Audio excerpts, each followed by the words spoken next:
semuanya, selamat wayahkio ya dimanapun kalian berada. Kembali lagi bersama Mamang dan di video kali ini kita bakal lanjutin manhwa Jaksa Psikopat. Kita masuk di part 4. Di awal video ini, di saat Pildu menahan rasa sakit di lengannya, si anak nakal mengatakan, "Kau pasti sangat terkejut mengetahui bahwa ibumu berkeliling mencari Maya. Kepercayaan dirimu yang tadi hilang seketika loh. Atau apa itu karena kau kehilangan banyak darah?" Pildu, masih belum terlambat. Kau masih bisa memohon padaku untuk mengampunimu loh. Kau lihat, kenapa diam saja? Kau tidak bisa. Ibumu sangat pandai dalam itu. Aku telah memutuskan untuk lebih sepertimu dan melakukan apapun yang diperlukan untuk mendapatkan hal yang kuinginkan. Aku mengganti persyaratannya. Matamu yang persis identik dengan milik wanita itu. Aku bilang, aku akan mencari mayatnya jika dia memberikanku mata putranya sebagai gantinya. Sayang sekali. Seharusnya kau melihat ekspresi di wajahnya. Seharusnya kau melihat bagaimana nyonya terhormat Seon Wagrup memohon dengan berlutut sepanjang hari. Apa yang dilakukan putra jasanya ketika ibunya dalam kondisi itu? Kau tahu, dia tidak pernah setuju untuk menyerahkan matamu, cinta ibu atau apalah itu. Tapi aku tidak berniat untuk menyerah. Saat itulah, seseorang datang menemuiku. Mereka berjanji padaku bahwa mereka akan membiarkanku bertemu denganmu jika aku menyerahkan ibumu pada mereka. Nah, sekarang, apa kau masih ingin diam di sana? Kalau begitu, cukup sudah perbincangan dengan keluarga emosionalnya. Mari kita lanjutkan percakapan kita yang tadi. Bersamaan dengan Pildu yang tak lagi melindungi kepalanya, si anak nakal kini mendekat dengan kapak di tangannya melanjutkan. Tapi, aku tidak berniat untuk menyerah loh, dan inilah akhirnya. Tepat setelah mengatakan itu, si anak nakal pun bersiap untuk mengayunkan kapaknya. Namun, seperti sekian detik sebelum ia mengayunkannya, si anak nakal dikejutkan ketika melihat Pildu yang tiba-tiba berbalik ke arahnya. Hingga ia bertanya-tanya, mungkinkah Pildu bisa melihatnya dalam kegelapan? Meski begitu, si anak nakal tetap mengayunkan kapaknya. Karena meski Pildu bisa melihatnya, semuanya sudah terlambat. Sayangnya, ayunan kapaknya hanya menebas angin semata, di mana Pildu dengan tepat menghindarinya. Bahkan ia menyerang balik hingga kacamata night visionnya terlepas dari kepalanya. Pada saat itu, meski wajahnya terluka karena serangan balik Pildu, si anak nakal yang belum menyadari efek serangannya berteriak, Kau dari awal mengincar kacamata night visionku. Dasar bodoh. Kau pikir kau akan lebih diuntungkan jika kita bertarung dalam kegelapan? Kau juga tidak bisa melihat, bertindak bersembunyi seperti pecundang. Ku bilang, keluar kau, Kang Pildu brengsek. Apa kau takut? Saat anak nakal itu mencuri keberadaan Pildu, Pildu yang telah kembali mendekat mengatakan, apa kau tidak bisa melihatku? Si anak nakal membalas, apa? Bagaimana bisa aku melihatmu? Di sini tidak ada cahaya sama sekali. Hentikan omong kosongmu dan keluarlah sekarang. Pildu yang sebelumnya telah menyalakan listriknya setelah menyerang balik si anak nakal, kini mengatakan, lampunya menyala. Kau saja yang tak bisa melihat. Tentu saja perkataan Pildu membuat si anak nakal mulai merasa gelisah. Apa? Semuanya gelap gulita? Apa yang kau bicarakan? Pildu menjelaskan. Ya, mungkin pisau-pisau ini benar-benar tajam, seperti yang kau katakan sebelumnya. Kau bahkan tak sadar kalau matamu telah disayat. Mendengar hal itu, barulah si anak nakal tersadar jika serangan balik Pildu sebelumnya telah melukai matanya, yang buatnya tak lagi bisa melihat. Meski begitu, si anak nakal masih tak ingin menyerah, di mana ia meraba-raba apapun di depannya hingga bisa menggapai Pildu. Mustahil, tidak apa. Lakukan ini saja sesuai rencana. Jika aku menjauhkan matamu sekarang juga dan menanamkannya padaku, aku akan bisa melihat lagi. Tentu saja, Pildu tak hanya tinggal diam setelah mendengarnya, di mana ia langsung menghantam telinga kanannya hingga si anak nakal terjangkau jatuh kesakitan. Kenapa kau melakukan ini? Sakit brengsek. Pildu pun berjongkok di depannya, menjentikan jarinya sembari mengatakan, "Woi, kita masih perlu bicara kan? Dengar baik-baik, aku yakin kau tidak bisa mendengar dengan telinga itu. Gendang telingamu yang itu sudah pecah. Jawablah dengan benar. Jikalau kau tidak ingin jadi tuli sepenuhnya, siapa orang-orang yang datang meminta ibuku? Beberapa saat kemudian, beberapa mobil berhenti di luar ruko klinik keluhannya, di mana orang-orang dengan berjas keluar dari sana dan memasuki rukonya bersamaan. Mereka semua dipimpin oleh satu orang, yaitu putra ketiga Son Wagru, Kang Taegu, yang datang untuk mengecek keadaan si anak nakal. Wah, apa dia sudah mati? Tidak, dia masih hidup. Dia komat kamit, tapi aku tidak bisa memahami apa yang dikatakannya sama sekali. Bajingan yang malang. Inilah kenapa kau perlu punya teman yang baik. Tepat setelah mengatakan itu, Taegu pun menghabisi si anak nakal dengan pisaunya.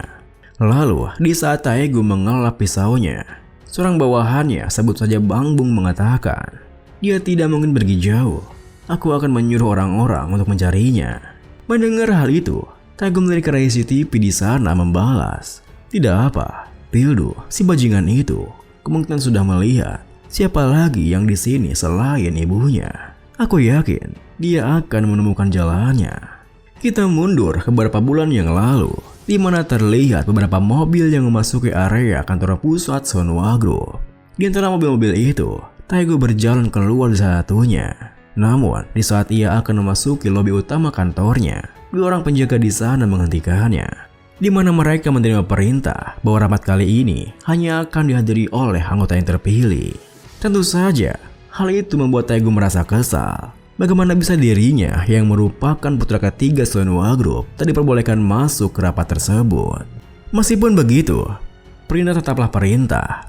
Mereka tak bisa membiarkan Taegu masuk ke dalam. Taegu yang mulai terpancing emosi pun mengancam mereka dan menunjukkan pisau miliknya sembari mengatakan, bajingan, kalian pasti sudah lupa kepribadianku seperti apa, ha? Katakan padaku, siapa yang memberikan perintah untuk menginjakku di sini? Suruh dia keluar, bajingan. Di saat Taegu marah-marah seperti itu, kakak keduanya, Kang Mu, berjalan mendekat mengatakan, aku orangnya. Sepertinya kau belum menghilangkan kebiasaan buruk lamamu itu. Bagaimana aku bisa memperlakukanmu secara positif jika kau sendiri saja sembarangan senggol bacok jika ada masalah? Kau harusnya malu akan dirimu sendiri. Jika kau ingin mengayunkan pisaumu itu, ayunkanlah dalam pekerjaanmu. Tempat ini adalah kantor pusat. Mendengar hal itu, Kang Taegu yang tengah diremehkan di depan kedua penjaga di sana membalas, kau pikir kau siapa? Aku adalah seorang presdir di daftar anggota direksi. Sembari melangkah melewatinya, Kang Mu menimpali, tidak semua presdir itu sama. Jangan lupa kalau kau hanyalah seorang presdir dari sebuah perusahaan subkontraktor. Padahal hanya segitu saja, tapi kau membuat keributan. Seolah kau pemangku kepentingan di sini. Inilah kenapa perusahaan ini kacau. Kalian berdua, lakukanlah pekerjaan kalian dengan benar. Jika satu pembuat masalah saja tidak bisa kalian urus, image perusahaan juga akan menjadi sangat buruk. Namun, baru saja Kang Mu akan melangkah masuk, Kang Taegu yang tak bisa menerimanya mengatakan, bajingan, kau hanyalah bajingan yang beruntung yang peroleh posisi tersebut hanya karena kau lahir 1 menit lebih cepat dariku. Tentu saja perkataan Taegu membuat Kang Mu menghentikan langkahnya. Ia bahkan berbalik melonggarkan lengan jasnya, menatap Taegu dengan tajam sembari mengatakan, apa kau bilang? Urat takutmu sudah putus, huh? Oh ya, sudah lama kau tidak dipukul kan? Haruskah kita bertarung lagi dan melihat siapa yang menang? Taegu pun membalas, akhirnya kau mengatakan sesuatu yang sangat ingin aku dengar. Ayo sialan, hentikan bacotmu itu dan mari kita tentukan hierarki kita dengan benar di sini sekarang juga. Kang Mu yang semakin tersulut emosi pun menimpali, bajingan laknat, benar sekali. Kau harus diajar terlebih dahulu agar bisa berhenti berkata yang tidak-tidak. Ini tidak akan selesai hanya dengan beberapa patah tulang seperti sebelumnya. Namun, saat mereka berdua tinggal berada di jatuh saja, putra tertua Son Wagru, Kang Chawok, menghentikan mereka. Seketika itu juga, Kang Mu dan juga Taegu merapikan bajunya, di mana Kang Chawok berjalan di tengah-tengah mereka. Meski begitu, sebelum memasuki lobi utamanya, Kang Chawok mengatakan, oi Taegu, jika kau masih ingin berada di perusahaan ini, berhentilah membuat masalah dan lakukan apa yang kami perintahkan dengan benar. Jangan mencoba untuk merebut posisi kakak kamu dengan kurang ajar. Kau mengerti? Mana jawabanmu? Pada saat itu, Taegu tak punya pilihan lain selain menundukkan kepalanya. Meski ia juga tahu jika dengan kata lain mereka menyuruhnya untuk membereskan semua kotoran mereka selamanya. Tetapi Taegu tak berniat menerima hal itu begitu saja. Ia tidak hanya ingin berdiri di balik bayangan mereka seumur hidupnya. Ia akan menunjukkan pada mereka semua siapa orang yang pantas untuk menjadi pemilik Sonhwa Group di periode berikutnya. Beberapa hari kemudian, di bar Chong-un yang merupakan markas Taegu, terlihat dirinya yang tengah mengecek dokumen terkait bisnis-bisnis ilegal Sonhwa Group. Wah, persaudaraku sungguh bekerja dengan sangat keras. Tapi, apa kau yakin dengan konten yang ada di dalam dokumen ini, Bung?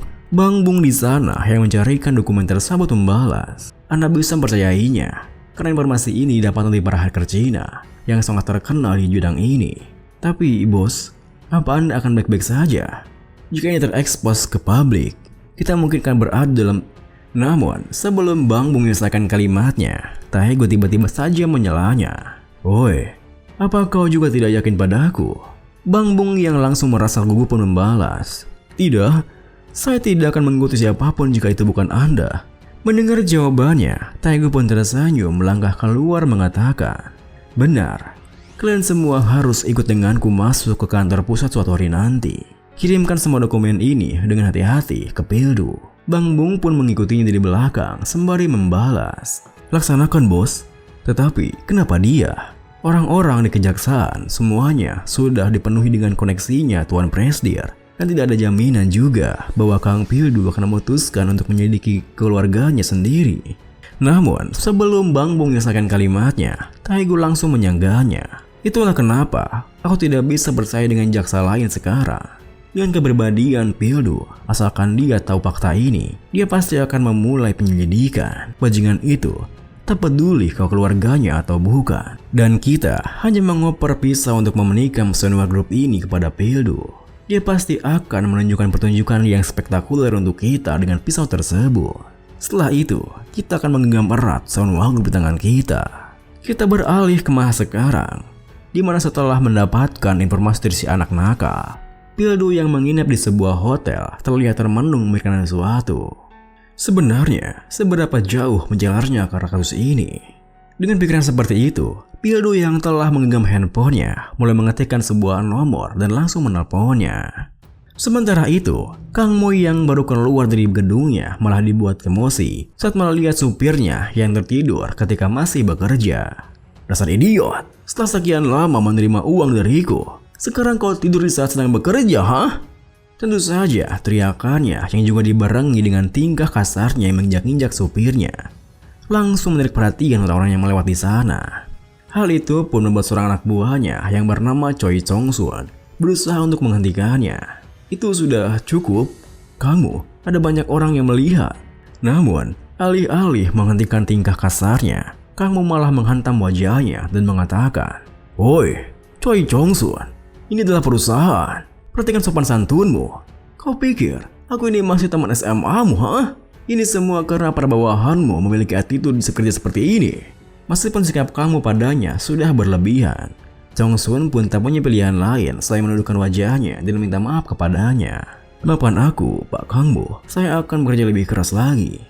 Melihat sikapnya yang seperti itu, Kang Mu pun memaafkannya dengan sebuah catatan. Jika Chong-sun melakukan hal seperti ini sekali lagi, akan dia pastikan Chong-sun kehilangan nyawanya. Kemudian, di saat Kang Mu akan melanjutkan langkahnya, tiba-tiba saja handphonenya berdering, di mana ada seseorang yang menelponnya.